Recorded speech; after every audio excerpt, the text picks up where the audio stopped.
తినేటోడు కాలు మీద కాలు వేసుకొని తింటాడు. ఆ తిని వండించే రైతు వాళ్ళ కాళ్ళ మీద పడుగుతారు. వ్యవసాయం చూసేటోడు మెడలో బంగారం వేసుకొని ఊరేగుతాడు.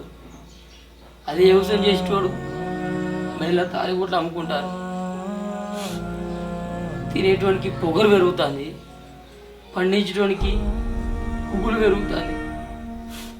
రైతు రాజు లెక్క మారుతాడు అనుకుంటే బానిస లెక్కనే మారుతాండే.